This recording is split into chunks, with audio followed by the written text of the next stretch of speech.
Hello everyone, welcome back to my YouTube channel. कैसे हो आप सभी? आई होप आप सभी अच्छे होंगे। सो दोस्तों, आज अपन करने वाले हैं जो कि एक दल के प्रभुत्व का दौर चैप्टर है। इसके बहुत ही मोस्ट इम्पोर्टेंट जो कि सीधे के सीधे आपके हाफ ईयरली प्लस आपके जो बोर्ड एग्जाम है उसमें छपने वाले हैं इस चैप्टर के। यानी चैप्टर वाइज हम एक chapter wise MCQ type question देख रहे हैं जो कि बहुत ही ज़्यादा इम्पोर्टेंट है। तो जो आपका एक दल प्रभुत्व है, एक दल के प्रभुत्व का दौर जो चैप्टर है, इसके आज अपन देखने वाले हैं। बहुत ही ज़्यादा MCQ है ना, और बहुत ही ज़्यादा इम्पोर्टेंट है। अगर आप इनको अच्छी तरह से करके जाते हो तो आपके एग्जाम में पूरे नंबर आने की संभावना बढ़ जाती है। ठीक है, तो आपका चैप्टर है एक दल के प्रभुत्व का दौर। यह स्वतंत्र भारत की जो राजनीति है उस वाली किताब का है। और क्लास 12 आप अपन कौन सी क्लास 12 की जो पॉलिटिकल साइंस है उसको पढ़ रहे हैं। तो चलिए बिना देरी के इस वीडियो को शुरू करते हैं और सबसे पहला क्वेश्चन देख लेते हैं। कौन सा है सबसे पहला क्वेश्चन देखते हैं। ठीक है, तो यहाँ पर पहला क्वेश्चन दे रखा है। कौन सा है क्वेश्चन? भारत के पहले चुनाव आयुक्त कौन थे? यानी भारत के पहले चुनाव आयुक्त कौन थे जब भारत का 1951-52 में कौन सा 51-52 यानी जब चुनाव हुआ था। ठीक है, जब 51-52 में भारत का जो चुनाव हुआ था तो उस समय भारत के चुनाव आयुक्त कौन थे? यानी देखिए, एक तो होता है निर्वाचन आयोग। कौन होता है? निर्वाचन आयोग। तो निर्वाचन आयोग का मुखिया होता है एक तरह से जो पूरे देश में चुनावों का क्या करता है, कार्यचालन करता है। तो उस चुनाव का जो आयुक्त था, यानी स्वतंत्र भारत में पहला जब चुनाव हुआ था तब, तो कौन था? ये क्वेश्चन बहुत ज़्यादा इंपॉर्टेंट है। पिछली बार भी पूछा गया था और बार बार पूछा जाता है। 11 में भी पूछा गया था, 12th में भी पूछा गया था। तो ये क्वेश्चन बहुत ज़्यादा इंपॉर्टेंट है। तो भारत के पहले चुनाव आयुक्त कौन थे? सुकुमार सेन थे। ठीक है, यहाँ पर इसका आंसर हो जाएगा ए। क्या हो जाएगा? Answer A. तो चलिए बढ़ते हैं आगे। अगला क्वेश्चन दे रखा है। क्या दे रखा है अगला क्वेश्चन दे रखा है कि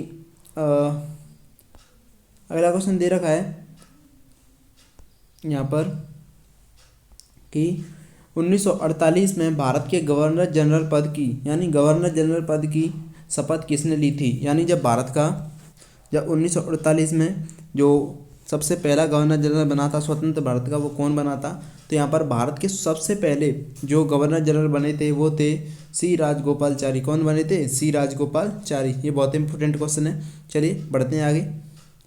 अगला क्वेश्चन दे रखा है। कौन सा क्वेश्चन दे रखा है अगला? ठीक है, अगले क्वेश्चन को देखते हैं। अगला क्वेश्चन दे रखा है भारतीय जनसंघ के संस्थापक थे। यानी जो भारतीय जनसंघ की स्थापना कब की गई थी? 1951 में की गई थी। और भारतीय जनसंघ के जो संस्थापक थे वो कौन थे? भारतीय जनसंघ के संस्थापक कौन थे? ठीक है, भारतीय जनसंघ के संस्थापक कौन थे? यहाँ पर देख रहा है अटल बिहारी वाजपेयी, लॉर्ड रिपन, मोरारजी देसाई। तो यहाँ पर भारतीय जनसंघ की जो संस्थापक थे वो थे अटल बिहारी वाजपेयी। चलिए बढ़ते हैं आगे। अगला क्वेश्चन दे रखा है स्वतंत्र भारत। अगला क्वेश्चन दे रखा है चौथा, स्वतंत्र भारत में पहले आम चुनाव हुए थे। यानी जो स्वतंत्र भारत है उसमें पहले आम चुनाव कब हुए थे? पहले आम चुनाव? तो पहले आम चुनाव हुए थे 1951 से 1952 तक, है ना। यानी फरवरी 1951 से अक्टूबर 1951 से फरवरी 1952 तक। ठीक है, यहाँ पर प्रथम आम चुनाव हुए थे। लेकिन इन चुनावों में सबसे ज़्यादा मतदाताओं ने अधिकतर भारत के जो क्षेत्र थे वो उसमें 1952 में ही ये चुनाव हुआ था। इसलिए इस चुनाव को 1951 का चुनाव न कहकर 1952 का चुनाव कहते हैं। इसलिए इसका आंसर हो जाएगा यानी सा, है ना। इसका आंसर हो जाएगा सा 1952 में। ठीक है, बढ़ते हैं आगे अगले क्वेश्चन की ओर। अगला क्वेश्चन दे रखा है 1952 के चुनाव में कुल मतदाताओं में से और साक्षर मतदाताओं का प्रतिशत कितना था? यानी साक्षर का मतलब पढ़े लिखे मतदाता कितने थे? यानी जब भारत में पहला आम चुनाव हुआ था 1952 का, उसमें पढ़े लिखे मतदाता कितने प्रतिशत थे? तो आप सभी को पता है भारत में जब पहला आम चुनाव हुआ था तो भारत की अधिकांश जो आबादी थी वो कैसी थी? निरक्षर थी, अनपढ़ थी। तो यहाँ पर भारत के सबसे, यानी देखा जाए 1952 के चुनाव में कुल मतदाताओं में थे केवल 15% यानी 15% जो साक्षर मतदाता थे, है ना। चलिए बढ़ते हैं आगे अगले क्वेश्चन की ओर। अगला क्वेश्चन दे रखा है इंडिपेंडेंट लेबर पार्टी के संस्थापक थे। तो इंडिपेंडेंट लेबर पार्टी के संस्थापक कौन थे? डॉक्टर भीमराव अंबेडकर। ठीक है, डॉक्टर BR अम्बेडकर थे। ठीक है, बढ़ते हैं अगले क्वेश्चन की ओर। अगला क्वेश्चन दे रखा है लोकसभा के पहले आम चुनाव में कांग्रेस पार्टी ने कितनी सीटें जीती? ठीक है, तो जो लोकसभा का पहला आम चुनाव हुआ था 1951 में, 1951-52 में, तो 1951 में जो लोकसभा का पहला चुनाव हुआ था उसमें कांग्रेस पार्टी ने कितनी सीट जीती थी? तो यहाँ पर दे रखा है, यहाँ पर थोड़ा मिसप्रिंट हो गया है, तो देखिए यानी 1952 का जो लोकसभा चुनाव है उसमें कांग्रेस पार्टी ने 364 सीटें जीती थी। कितनी सीटें जीती थी? 364। तो यहाँ पर 364 किसी में भी नहीं दिया हुआ है मेरे हिसाब से, तो यहाँ पर जो लास्ट वाला है यहाँ पर मिसप्रिंट हुआ है, तो यहाँ पर लिख रहा था 364, ठीक है, तो ये यहाँ पर गलत है। 364 सीटें यानी कांग्रेस पार्टी ने जीती थी। चलिए बढ़ते हैं अगले क्वेश्चन की ओर। अगला क्वेश्चन दे रखा है यहाँ पर, भारत में दलितों का मसीहा किसे कहा जाता है? यानी जो भारत है उसमें दलितों का मसीहा किसे कहा जाता है? तो आप सभी जानते हैं इस क्वेश्चन को। दलितों का मसीहा कहा जाता है डॉक्टर भीमराव अम्बेडकर को, तो क्योंकि इन्होंने इनकी जो समाज है, इनका जो दलितों का जो समाज है उसको ऊपर लाने के लिए, है ना, उनकी पिछड़ी स्थितियों को सुधारने के लिए बहुत प्रयास किया, ठीक है। चलिए बढ़ते हैं अगले क्वेश्चन की ओर। अगला क्वेश्चन दे रखा है, हमारा संविधान अंगीकृत किया गया था। तो हमारा संविधान कब अंगीकृत किया गया था? अंगीकृत का मतलब बनकर कब तैयार हुआ था, ठीक है। अंगीकृत कब किया गया था अपना संविधान? यानी 26 नवंबर 1949 को बनकर तैयार हुआ था और लागू कब हुआ था? 1951 में, 26 जनवरी 1951 को लागू हुआ था। चलिए बढ़ते हैं अगले क्वेश्चन की ओर। अगला क्वेश्चन दे रखा है, हमारा संविधान, जो हमारा संविधान है उस पर हस्ताक्षर कब हुए थे? अपना जो संविधान है, भारत का संविधान, उस पर हस्ताक्षर कब हुए थे? यानी अपना संविधान बनकर कब तैयार हुआ था? अपना संविधान कब बनकर तैयार हुआ था? 26 नवंबर। कब बनकर तैयार हुआ था? 26 नवंबर 1949 को हुआ था। और लागू कब हुआ था?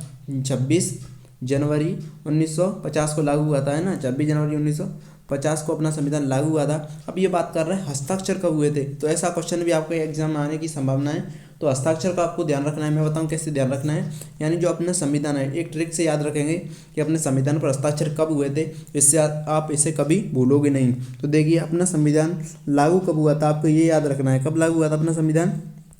अपना संविधान लागू हुआ था 26 जनवरी। कब हुआ था? 26 जनवरी 1950 को लागू हुआ था, ठीक है, ये आपको याद है, ठीक है। अब आपको ध्यान रखना है कि हस्ताक्षर कब हुए थे। अब अपना संविधान लागू हो रहा है तो उससे पहले ही हस्ताक्षर हुए होंगे ना। तो अपना संविधान लागू कब हुआ था? 26 जनवरी 1950 को लागू हुआ था।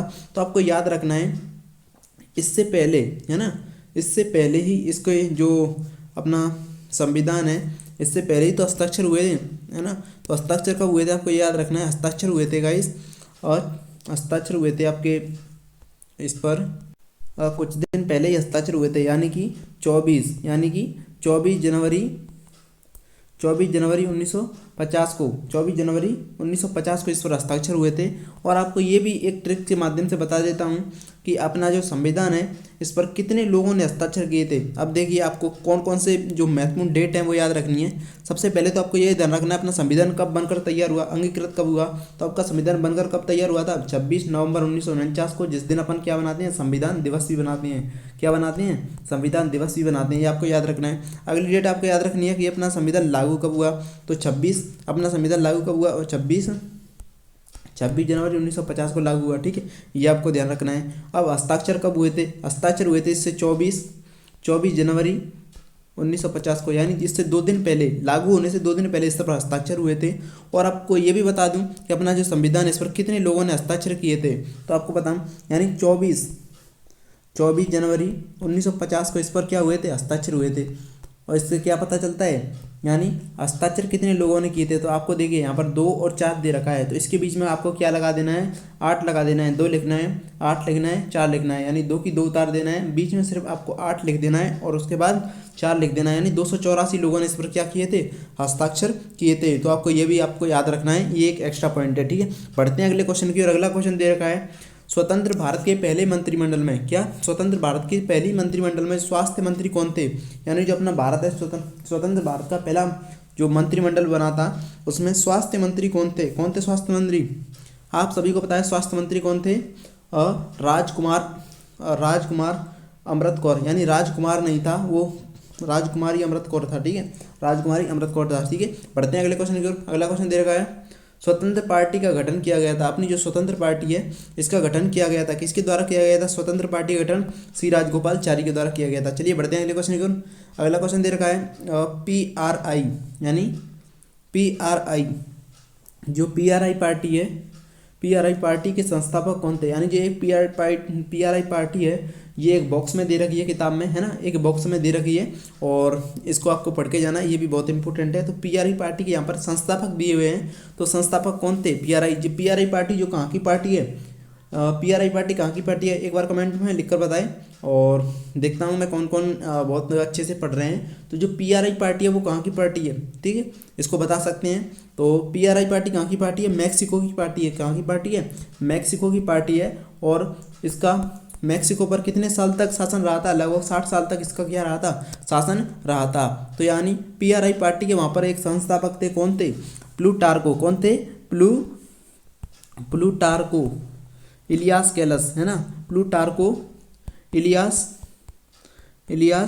कैलस, है ना, ये इसके यहाँ पर क्या थे, संस्थापक थे। तो देखते हैं इसमें जो प्लूटार्को इलियास कैलस कहाँ पर दे रखा है, तो यहाँ पर प्लूटार्को दे रखा है, ओ यहाँ पर इलियास कैलस फिर दे रखा है, यानी यहाँ पर मिसप्रिंट हुआ है।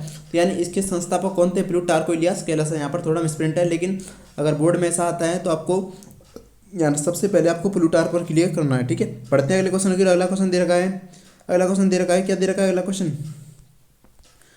क्वेश्चन दे रखा है, स्वतंत्र भारत के मंत्रिमंडल में संचार मंत्री कौन थे, यानी स्वतंत्र भारत का जो पहला मंत्रिमंडल बना था उसमें पहले संचार मंत्री कौन थे, तो पहले संचार मंत्री थे रफ़ी अहमद किदवई, ये आपको याद रखना है, ठीक है। बढ़ते हैं अगले क्वेश्चन की ओर। अगला क्वेश्चन दे रखा है पूरे देश में ईवीएम का इस्तेमाल जो चालू हो गया था, यानी इस ईवीएम का इस्तेमाल कब से चालू हो गया था। तो देखिए ईवीएम का जो सबसे पहले प्रारंभ कब हुआ था, तो सबसे प्रारंभ हुआ था जो 1990 के दशक से इसका क्या हुआ था, प्रारंभ हुआ था। लेकिन भारत में संपूर्ण रूप से चालू कब हो गया था, 2004 से, ठीक है, ईवीएम का इस्तेमाल चालू हो गया था। यहाँ पर तो वैसे देखा जाए और 2004 से हो गया था, ईवीएम का पूरे देश में चालू हो गया था। लेकिन शुरुआत कहाँ से हुई थी, शुरुआत हुई थी 1990 के दशक से, यानी 1998 से। तो यहाँ पर इसका राइट आंसर हो जाएगा, क्या हो जाएगा, इसका राइट आंसर क्या हो जाएगा, 2004 तक, ठीक है। अब बात करते हैं अगले क्वेश्चन की, ठीक है। अगला क्वेश्चन दे रखा है गाइस, भारत रत्न से सम्मानित प्रथम भारतीय कौन थे, यानी जो भारत रत्न है इससे सम्मानित प्रथम भारतीय कौन थे, तो जो भारत रत्न है इससे सम्मानित प्रथम भारतीय थे सी राजगोपालचारी। बढ़ते हैं अगले क्वेश्चन की ओर। अगला क्वेश्चन दे रखा है यहाँ पर 17वां, केरल की कम्युनिस्ट सरकार को 1959 में कांग्रेस सरकार द्वारा संविधान के किस अनुच्छेद के अंतर्गत बर्खास्त कर दिया गया था, यानी 1957 में, ठीक है। यहाँ पर इसको देखिए 1957, बहुत इंपॉर्टेंट क्वेश्चन है ये, इसमें से अक्सर क्वेश्चन बन के आता है। तो 1957 में जो केरल की कम्युनिस्ट पार्टी थी वो कहाँ पर केरल में क्या बना लेती है, सरकार बना लेती है। ये इसको यहाँ पर कितनी सीट मिलती हैं, 60 सीटें मिलती हैं और यहाँ पर इसको 65 सीटों की आवश्यकता होती है। तो ये 5 स्वतंत्र उम्मीदवार उसमें क्या करती है, समर्थन लेती है और अपनी सरकार बना लेती है केरल में। और जो सत्ता में कौन थी उस वक्त देश केंद्रीय स्तर पर कौन सी सरकार थी, और कांग्रेस पार्टी थी। कौन सी थी, कांग्रेस पार्टी थी। कांग्रेस पार्टी इससे नाराज हो जाती है और इसको किसके, संविधान के अनुच्छेद, कौन से अनुच्छेद, संविधान के अनुच्छेद 356, संविधान के अनुच्छेद 356 के तहत इसको बर्खास्त कर देती है। कब बर्खास्त करती है, 1959 में इसको बर्खास्त कर देती है। तो देखिए इसका आंसर हो जाएगा ब, ठीक है, 356 में, 356 अनुच्छेद 356 के तहत केरल की कम्युनिस्ट सरकार को 1959 में क्या कर देती है, कांग्रेस पार्टी क्या कर दी है, बर्खास्त कर देती है। बढ़ते हैं अगले क्वेश्चन की ओर। अगला क्वेश्चन दे रखा है, communist party of India Bharat में पहली बार किस राज्य में सत्ता में आई। आपको देख लिया, आपने पहले ही देखा है, कम्युनिस्ट पार्टी जो थी सीपीआई, है ना, सीपीआई, वो भारत में कौन से राज्य में सबसे पहली बार सत्ता में आई थी, तो केरल में आई थी, ठीक है। कब आई थी, 1957 में आई थी, ठीक है, 1957 में आई थी, ये आपको याद रखना है। तो आज अपन ने क्या देखा, आज अपन ने देखा एक दल के प्रभुत्व के दौर के बहुत मोस्ट इंपॉर्टेंट 18 क्वेश्चन। इन क्वेश्चनों को आप दोबारा से हल कीजिएगा, ये बहुत ही अच्छे क्वेश्चन हैं, बहुत ही डीप क्वेश्चन है। इनको आप अगर तैयार करते हो तो ये चैप्टर आपका पूरा क्लियर हो जाएगा। और अगर आज इस वीडियो में कोई नए बच्चा जुड़े हैं, नए स्टूडेंट जुड़े हैं, तो वो इससे पहले की एक और चैप्टर की जो वीडियो है वो आ चुकी है, जिसकी लिंक है वो मैं डिस्क्रिप्शन बॉक्स में डाल दूंगा। उस चैप्टर का नाम है राष्ट्र निर्माण की चुनौतियां हैं। उसके बहुत इंपॉर्टेंट क्वेश्चन, ठीक है, एमसीक्यू टाइप क्वेश्चन प्लस अति लघुत्रात्मक क्वेश्चन, रिक्त स्थान क्वेश्चन प्लस जो मैप के बिंदु हैं, है ना, मैप के जो बिंदु हैं वो भी वहाँ पर दिए हुए हैं, जिसको देखकर आप अपना जो चैप्टर है पहला उसको आप कर सकते हो, ठीक है, जिससे कि आपका पूरा चैप्टर वो क्लियर हो जाएगा। दूसरा चैप्टर आपका क्लियर हो ही चुका है और अगले दिन में दूसरे चैप्टर की जो नियोजित विकास की राजनीति है उसका क्या डालूंगा, अगली वीडियो आएगी, ठीक है। तो आपका ये चैप्टर क्लियर हो चुका है। आपको इसमें इस चैप्टर में से देखिए बता देता हूँ कौन कौन से क्वेश्चन आने वाले हैं। यहाँ पर एक तो आएगा आपका वस्तुनिष्ठ क्वेश्चन, 2025 की बात कर रहा हूँ मैं। 2025 में जो बच्चे पढ़ रहे हैं वो 12th बोर्ड, ठीक है, उनमें वस्तुनिष्ठ प्रश्न आएगा 1 अंक का, लघुत्तरात्मक प्रश्न आएगा 2 अंक का, ठीक है, एक दीर्घात्मक प्रश्न आएगा दीर्घोत्तरात्मक 3 नंबर का। तो आपको इस क्वेश्चन यानी ये चैप्टर है इसके तैयार करके जाने हैं ऐसे ऐसे, तो आपका जो चैप्टर है क्लियर हो जाएगा, ठीक है। आपको अच्छी लगी वीडियो तो वीडियो को लाइक करें, चैनल को ज़्यादा से ज़्यादा सब्सक्राइब करें। मिलते हैं अगली वीडियो में, तब तक के लिए जय हिंद जय भारत।